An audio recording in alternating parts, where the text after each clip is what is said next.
Ano pong pinagkakabalahan ninyo sa Caloocan? Nagtrabaho, sir. Ah, Trabaho. sa? Sa company. Di malapit ka na mag-retire, no? Kasi 56 ka na. Malapit na rin, sir. So, binata o biyudo po kayo? Hiwalay, sir. Hiwalay na ng ilang taon kayong hiwalay sa asawa? 2010 pa, sir. Aha. Dahil? Dahil hindi ko nakayanan yung ugali ng misis ko. Ay, ikaw po ang bumitaw. Oo. Anong klaseng ugali si Mrs.? Pinapalayas niya ako. Masakit na mga salita kaya nagpaalam ako sa magulang niya. Bali, nak- Malayo. nakitira po kayo sa bahay ng magulang niya? Oo. Oo. Ah. Noon. Mm. Pinalayas ka ni Mrs. mo, bakit? Wala po kayong trabaho? Mahirap ng trabaho doon. Contraction. Saan pong province? Sa sir? Negros. Occidental? Oriental. Oriental? Orient. Oo. So, siyempre, dahil di mo kaya, no? Hindi ka nagtatrabaho, siguro, baka sabihin nun, tamad ka, hiwalay ka, umalis ka na dito, ganun, ganun. Hindi, sir. Nagsikap talaga ako kasi noon ginatas pa yung mga dalawang anak namin. Aha. Ako lang din. Mhm. Kahit Ah. may kahit may trabaho siya noon pero hindi siya hindi nga magsabi kung magkano sahod niya. Alright. Kahit magulang niya, hindi alam.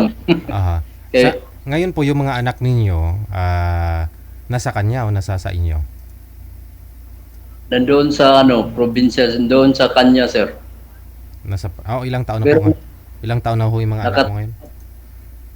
23 yung panganay, sir. Tapos noong nakaraang taon, nakatapos ng college. Mm. Tapos yung pangalawa, 21 siya.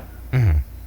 OGT na rin siya ngayon. OGT. Oh, 22, 21. Oh, at least Oh, malapit na. Ang obligasyon mo bilang tatay, nagpapadala.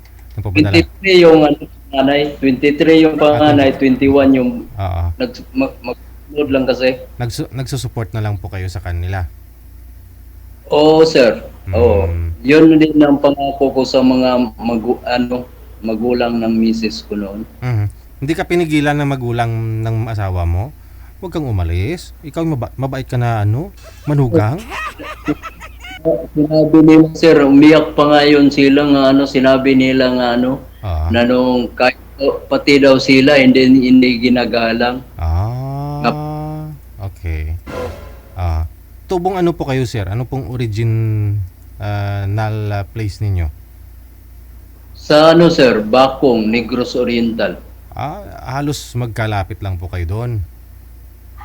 Oo, halos. Lang, isang sakay lang. Aha. Now, dito ka sa may bagong baryo, dyan sa Caloocan, kay sinong bahay po yan dyan, sir? Nangupahan lang, sir. Ikaw lang mag-isa? Wala po kayong nakarelasyon? Matagal na ho kayong hiwalay?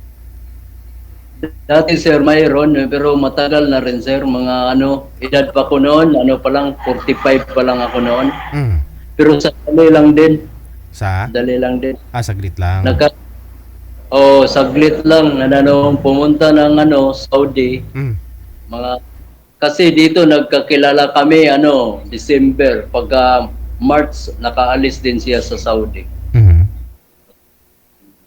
Sandali, saglit lang. So, saglit lang po kayo nagsama? Ganun? Hindi naman kami nagsama, sir. Nung nagkarelasyon lang saglit, tapos nung nung LDR kami, nagbago siya, parang nagsisilos.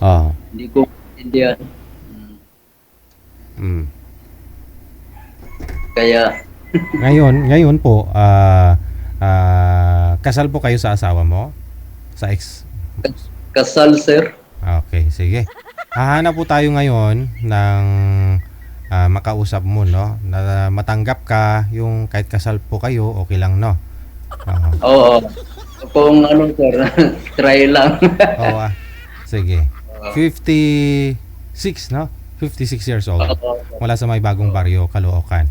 Sige sir, standby lang po kayo sa linya, ha? Alright. There you have it, no? Si Mr. Corsi, no? Mula sa may Caloocan. Mga madam, nasa sa inyo naman po yan, no? Kung tanggap po ninyo, okay lang po sa inyo, kasal po siya, wala pong problema sa pag-uusap.